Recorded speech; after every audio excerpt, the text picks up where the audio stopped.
Hey, good morning, Freedom family. Sam Westlake here. I hope you all are having a great week so far. This week we are talking about being fervently faithful. We are wrapping up our series on the mind of the Roadrunner, and what an amazing series it's been. And wow, what an amazing message we heard this Sunday. And I just wanted to share with you all what it means to me to be fervently faithful. I had this reminder last week from the Lord Himself, and I think it fits perfectly with this message.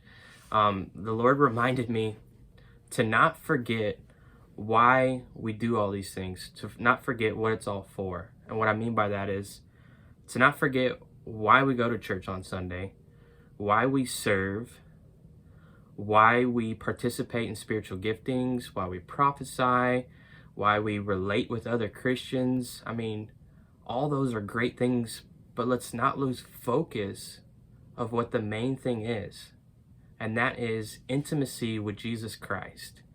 I mean, are we so in love with God that everything else is just considered trash? So the Lord kind of poked me last week and said, hey, don't forget why you're doing those things. Don't forget about cultivating an intimate relationship with me, because that's where it all stems from. And I'm so grateful. I have a passion renewed in me. There's been seasons of my life where I, on paper, looked like I was being the perfect Christian. Was doing amazing things for the Lord, but I wasn't cultivating that personal relationship with Christ.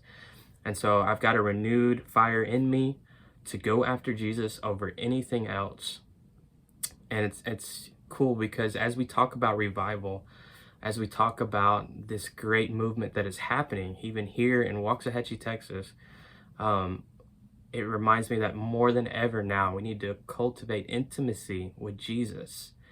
I'm no expert of revival history by any means, but I have seen that some of these revivals came from the most humble of beginnings, from the most unique places that you would never think of. And it wasn't because there was some amazing articulate message or some beautiful, talented song that just brought in the presence of the Lord, but it was normally like a reckless, abandoned love that just said, I don't want anything but Jesus. And I want to be in that place. Let's posture ourselves to be there so that we can be ready when His presence does come upon us. I want to share with y'all a passage out of Philippians 3, and it might be one that you're all familiar with, but I read it in the Message translation, and it kind of came to life in a new way for me. So I want to share that with you all. Let me get to it here. It's Philippians 3, 7 through 11, and bear with me if you don't mind. I'm just going to read the whole thing.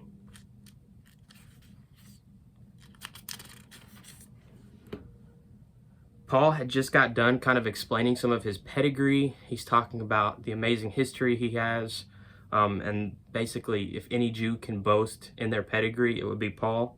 So he just got done explaining that. Then he says, the very credentials these people are waving around as something special, I'm tearing up and throwing out with the trash, along with everything else I used to take credit for. And why?